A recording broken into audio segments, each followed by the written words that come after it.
Hi friends, எல்லோரும் எப்படி இருக்கிறீங்க? இப்போ சாரியோட இது ரெடிமேடாக வந்த ப்ளவுஸ் பீட்டு. இதில் பார்த்தீங்கன்னா நெக்கு வந்து சின்ன நெக்காக இருக்குது. இது வந்து போட் நெக் போடுறவங்களுக்கு யூஸ் ஆகும், இல்லைன்னா கழுத்து நெக்கு சின்னதாக உள்ளவங்களுக்கு யூஸ் ஆகும். இப்போ இவங்களுக்கு வந்து நார்மல் நெக் அளவுக்கு தான் எனக்கு வேணும் ப்ளவுஸு அப்படின்னு சொல்லிட்டாங்க. அப்போ இந்த டிசைனை என்ன பண்ணுறதுன்னு பார்க்கும்போது, இப்போ இந்த டிசைனை வந்து நம்ம டிஃப்ரெண்ட்டாக வேறு மாதிரி நம்ம டிசைன் பண்ண போகிறோம். அது எப்படின்ட்டு வாங்க வீடியோக்குள்ளார போகலாம். லாஸ்ட் வரைக்கும் பாருங்கள். இந்த டிசைன் ப்ளவுஸு சூப்பராக இருக்கும். இந்தமாரி உங்களுக்கும் இந்தமாரி டிசைன் ஏதாவது வந்ததுன்னா ரெடிமேடில் நீங்கள் இந்தமாரி ட்ரை பண்ணி பாருங்கள். வாங்க வீடியோக்குள்ளார போகலாம். இப்போ பார்த்தீங்கன்னா ப்ளவுஸ் வந்து நம்ம நார்மலாக எப்படி பேக் சைடு வந்து நார்மல் நெக் வச்சு எப்படி நம்ம ப்ளவுஸ் கட்டிங் பண்ணுவோமோ அதே மாதிரியே கட் பண்ணிக்கிங்க. இப்போ நான் வந்து அந்த ஷோல்டர் அளவு எவ்வளோ அகலம் வருதோ அந்த அளவுக்கு தகுந்த மாதிரி இந்த நெக்கு டிசைனை மட்டும் தனியாக கட் பண்ணிக்க போகிறேன். இப்போ தனியாக கட் பண்ணியாச்சு.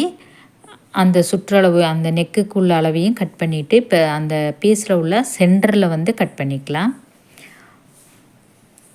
அந்த பீஸில் வந்து நம்ம நெக்கு அந்த சென்டர் இருக்குது பார்த்திங்களா, அந்த சென்டரை வந்து 2 பீஸாக நம்ம கட் பண்ண போகிறோம். இப்போ இந்த இதை வச்சு தான் நம்ம வந்து டிசைனே பண்ண போகிறோம். வேறு மாதிரி டிசைன் பண்ண போகிறோம். நார்மல் நெக்குக்கு இந்த டிசைன் கொடுக்காம வேறு மாதிரி ட்ரெண்டிங்காக உள்ள மாதிரி நம்ம டிசைன் பண்ண போகிறோம். அது எப்படின்னு வாங்க பார்க்கலாம். பார்த்திங்களா, இப்படி தனித்தனி பீஸாக இருக்குது. இப்போ வந்து நம்ம அந்த நம்ம லைனிங்கில் நம்ம கட் பண்ணி வச்சுருப்போம் இல்லைங்களா ப்ளவுஸு, அதை வந்து அப்படியே நம்ம வரைகிற மாதிரியே வரைஞ்சிக்குங்க. ஆம்கோலை சுற்றி வரைஞ்சிட்டு அந்த ஷோல்டர் அளவு எவ்வளோ இருக்குதோ அதே மாதிரியே சுற்றி நம்ம வந்து கோடு போட்டு கட் பண்ணிக்கோங்க. இது கேன்வாஸில் வேணாலும் நீங்கள் பண்ணிக்கலாம். என்கிட்ட கேன்வாஸ் தீர்ந்ததுனால நான் பேப்பர்லேயே கட் பண்ணுறேன். இப்போ நான் கட்டிங் பண்ணுற மாதிரியே கட் பண்ணிக்கோங்க. இந்தமாரி டிசைன் இருந்தால் நீங்கள் இதை ட்ரை பண்ணி பார்க்கலாம். இப்போ நான் கட் பண்ணிட்டேன் பாருங்கள் பேப்பரில். இது வந்து நீங்கள் கேன்வாஸில் கட் பண்ணிக்கிங்க, சரிங்களா? இப்போ வந்து இதை எப்படி ரெடி பண்ணுறதுன்னு நம்ம பார்க்கலாம். இப்போ அந்த நெக்கை வந்து வச்சு பார்த்துக்கலாம், கரெக்டாக வருதா, அந்த சுற்றளவுக்கு கரெக்டாக வருதான்னு நம்ம பார்த்துக்கலாம். இப்போ வச்சு பார்க்கும்போது அந்த பாதி அளவுக்கு வந்து அதில் டிசைனு கம்மியாக இருக்குது. நம்ம அதுக்கு வந்து வேறு பீஸ் கொடுத்து நம்ம ஜாயின் பண்ணி ரெடி பண்ணி வச்சுக்கலாம். பார்த்திங்கன்னா தெரியுதுங்களா, அந்த பேப்பர் அளவில் கம்மியாக இருக்குது. அதுக்கு நம்ம வந்து வேறு பீஸ் கொடுத்து நம்ம ஜாயின் பண்ணிக்கணும். இப்போ நம்ம பேக் சைடு வந்து ஃபுல்லும் ஃபினிஷிங் பண்ணிக்கலாம். நெக்கு வந்து அடித்து திருப்பி கீழே அடித்து ஃபுல்லும் நம்ம வந்து பிசுரெல்லாம் கட் பண்ணிவிட்டு ரெடி பண்ணிக்கலாம். இது வந்து எல்லாருமே நம்ம செய்கிறது தான். அதனால் நான் வீடியோவில் இதை கொண்டுட்டு வரல, ஏன்னா வீடியோ ரொம்ப லென்த்தாக போகுது. அதனால் ஃபுல்லும் நான் அடித்து திருப்பி ரெடி பண்ணிக்கிட்டேன். இப்போ பைப்பிங் வந்து சாரீலேருந்து உள்ள துணியை எடுத்து கிராஸ் பீஸ் கட் பண்ணி ஒன் சைடு மட்டும் நம்ம தையல் போட்டிருக்கோம். இப்போ பைப்பிங் மட்டும் நம்ம கொடுத்துக்குறோம். நெக்கு வந்து நம்ம அடித்து திருப்பதுனால திருப்பி இருக்கிறோம். அதில் வந்து நம்ம பைப்பிங் வந்து ஒரு 1/4 இன்ச்சு தள்ளி வச்சு நம்ம தையல் போடும்போது த்ரெட் பைப்பிங் கொடுக்குற மாதிரியே இருக்கும். நம்ம த்ரெட் இருந்தால் எப்படி நம்ம த்ரெட் பைப்பிங் மாதிரியே இருக்குமோ அதே மாதிரியே இது இருக்கும். சன்னமாக நீங்கள் தையல் போட்டுக்கணும், அந்த நெக்கை ஒட்டின மாதிரி. இது எப்படி நம்ம வந்து நெக்கெல்லாம் வந்து பைப்பிங் கொடுக்குறதுங்கிறது வீடியோ இருக்கும், நீங்கள் அதில் போய் பார்த்தீங்கனாலும் தெரியும், ஷார்ட்ஸ் வீடியோவில் இருக்கும். இப்போ வந்து உள்ளுக்குள்ளார அந்த பீஸ் கொடுத்து நம்ம எவ்வளோ தூரம் அடித்தோமோ அந்த அளவுக்கு மட்டும் திருப்பி கொடுத்திங்கன்னா சன்னமாக வந்துடும். த்ரெட் பைப்பிங் மாதிரியே இருக்கும்.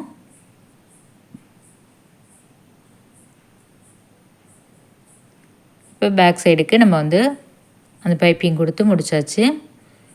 இப்போ அடுத்தது வந்து நம்ம அந்த பீஸ் வந்து நம்ம ரெடி பண்ணிக்கலாம்.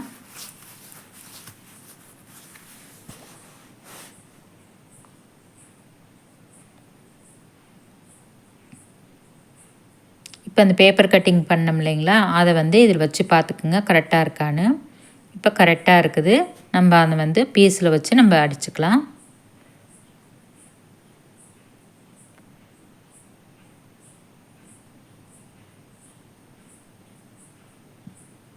இப்போ அந்த டிசைன் நெக்கு டிசைன் கட் பண்ணோம் இல்லைங்களா, அதில் வந்து இந்த டிசைனை கரெக்டாக ஃபிக்ஸ் பண்ணிக்கிங்க.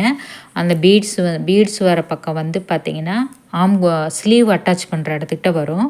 அதனால் அதுக்கு தகுந்த மாதிரி கேப்பு விட்டு கரெக்டான பேப்பர் இதை வச்சு நீங்கள் டிசைன் சுற்றி நம்ம தையல் போட்டுக்கலாம். ஏன்னா நம்ம 1/2 இன்ச்சு அந்த டிசைனை விட்டு 1/2 இன்ச்சு நமக்கு துணி வேணும். அப்போ தான் ஸ்லீவ் அட்டாச் பண்ண முடியும் நம்மளால். இப்போ பின்னு நகர்ந்துருன்னா நீங்கள் பின்னு போட்டுக்கலாம். கேன்வாஸ் கொடுத்துருந்தா நம்ம அயன் பண்ணிக்கலாம்.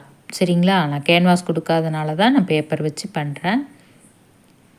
இப்போ நம்ம சுற்றி தையல் போட்டுட்டு வந்துடலாம். 2 பீஸுக்குமே இதே மாதிரியே நீங்கள் அடித்து பிசுரெல்லாம் கட் பண்ணிக்கிங்க.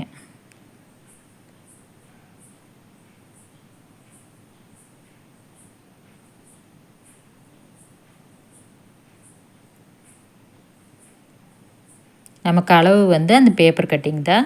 அதே அளவுக்கு நம்ம இது பண்ணிவிட்டு மீதி உள்ள துணியெல்லாம் நம்ம கட் பண்ணிடலாம்.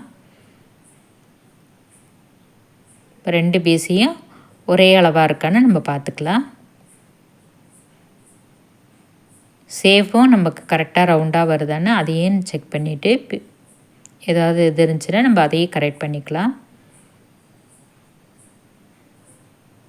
இப்போ இதுக்கு நம்ம பைப்பிங் கொடுக்கணும். ஏன்னா நெக்கு கொடுக்கும்போது இதுக்கு கொடுக்கும்போது அழகாக இருக்கும். இப்போ பைப்பிங் வந்து அதே கலர்லேயே கொடுத்துக்கலாம். கிராஸ் பீஸ் தான் இதுக்கும் நம்ம இது பண்ணுறோம்.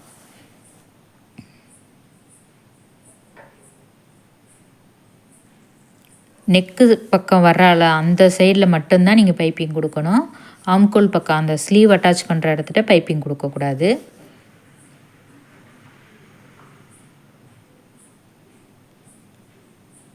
இப்போ சன்னமாக நம்ம எப்படி அதை நெக்குக்கு அடித்தோமோ அதே மாதிரியே இதுக்கும் நம்ம அடிச்சிருக்கோம். அதே மாதிரியே சன்னமாக பார்த்துக்குங்க. அப்போ தான் ஈவனாக இருக்கும் ரெண்டும்.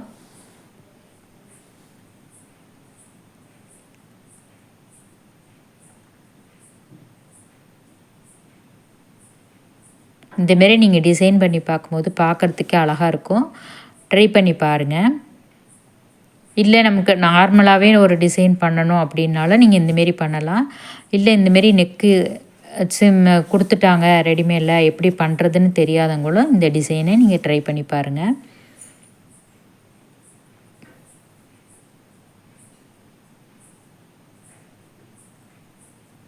இப்போ 2 பக்கமாக நம்ம வந்து பைப்பிங் கொடுத்துட்டோம். இப்போ அதை வந்து நம்ம பேக் சைடில் வச்சு நம்ம அட்டாச் பண்ணிக்கலாம்.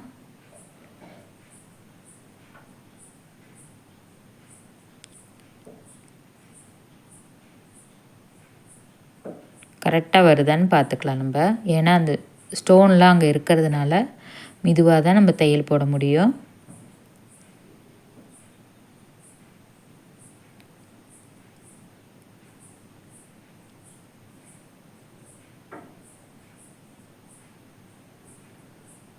இப்போ 2 பீஸும் நமக்கு ரெடி ஆகிடுச்சு. பேப்பர் நீங்கள் கேன்வாஸ் கொடுத்துருந்தா தேவையில்லை, பிரிக்க வேண்டியில்லை. நான் பேப்பருங்கிறதுனால அது எடுத்துடுறேன். இப்போ வந்து நம்ம கரெக்டாக செட் பண்ணிக்கலாம். அந்த ஷோல்டர் பக்கமும் கரெக்டாக இருக்கணும்.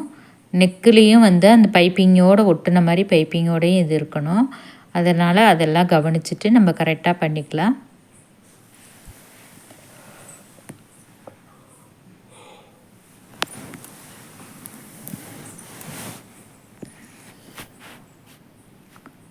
நகர்ந்துடாமல் இருக்கிறதுக்கு வேணால் நீங்கள் பின்னு வேணாலும் குத்திக்கலாம்.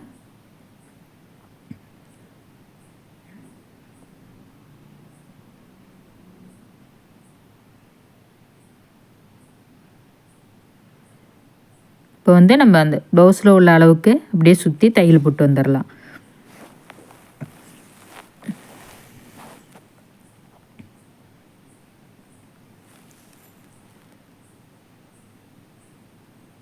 இதே மாதிரியே நம்ம 2 சைடுமே அந்த ஷோல்டர்லேருந்து நமக்கு வர அந்த டிசைனை வந்து 2 பக்கமுமே நம்ம இதே மாதிரியே தையல் போட்டு ரெடி பண்ணிக்கலாம்.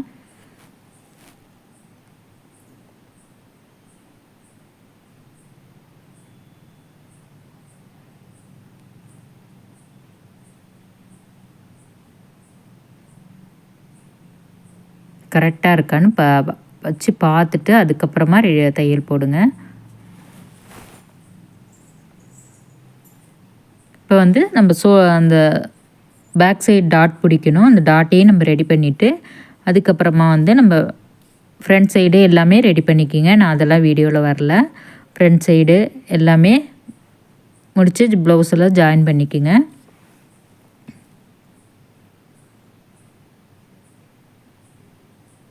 இப்போ அந்த பேக்கில் வந்து நமக்கு சென்டரில் வந்து ப்ளைனாக இருக்குது. அதுக்கு வந்து இப்போ சின்ன பிள்ளைங்களா இருந்தால் அதுக்கு ஃப்ளவர் மாதிரி ஏதோ ஒரு டிசைன் பண்ணி நம்ம வைக்கலாம். இப்போ இவங்களுக்கு வந்து கொஞ்சம் ஏஜ் இருக்கிறதுனால நம்ம அந்த டிசைனை நம்ம வைக்காமல் ஒரு பீடு ஒர்க் மட்டும் கொடுத்துடலாம். ஒரு பட்டன் ஒர்க்கு, பீடு ஒர்க்கு இப்படி வந்து நம்ம கொடுத்துக்கலாம். இதுக்கு வந்து நான் அந்த ஆரஞ்சு கலர்லேயே பட்டன் மட்டும் 3 பட்டன் மாதிரி நம்ம கொடுத்துருக்குறேன்.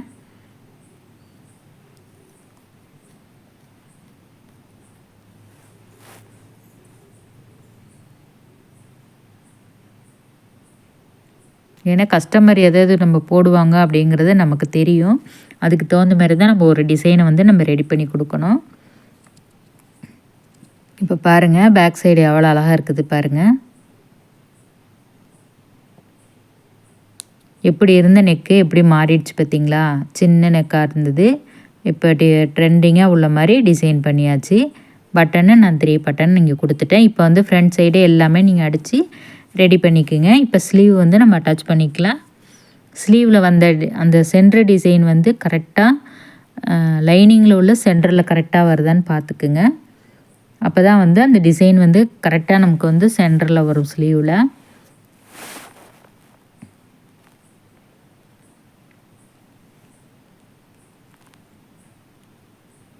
இப்போ அடித்து திருப்பி இதுக்கும் நம்ம வந்து சுற்றி அந்த பிசரெல்லாம் கட் பண்ணிவிட்டு பைப்பிங் கொடுத்துக்கலாம்.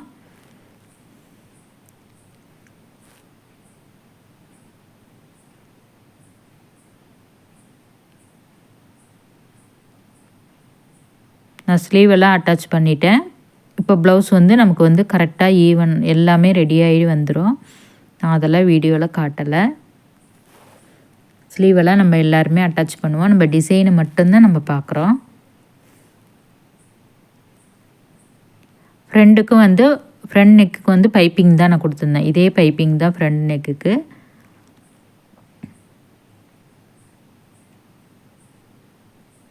இதுமாரி நல்ல பக்கத்தில் வச்சு ஒரு 1/4 இன்ச்சு கேப்பு விட்டு நீங்கள் தையல் போட்டிங்கன்னா, சன்னமாக தையல் போட்டிங்கன்னா அதே மாதிரியே த்ரெட் பைப்பிங் மாதிரியே வந்துடும் நமக்கு.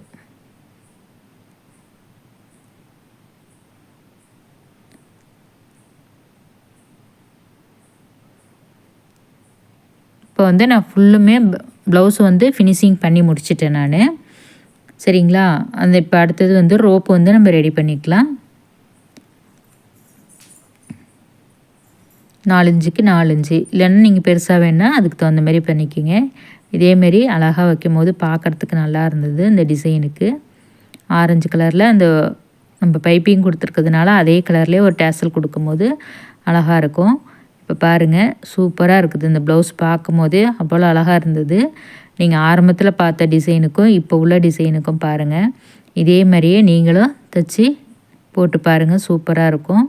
வீடியோ பிடிச்சிருந்தா லைக் பண்ணுங்கள், ஷேர் பண்ணுங்கள், சப்ஸ்கிரைப் பண்ணுங்கள், ஹைப் பண்ணுங்கள். பாருங்கள் எவ்வளோ அழகாக இருக்குது. இதுதான் சாரீ ப்ளவுஸோடு பார்க்கும்போது அவ்வளோ அழகாக இருக்குது. எப்படி இருந்த ப்ளவுஸு எப்படி மாற்றி வச்சு பாருங்கள் டிசைனு எவ்வளோ அழகாக இருக்குது பார்த்தீங்களா? Okay friends, thank you.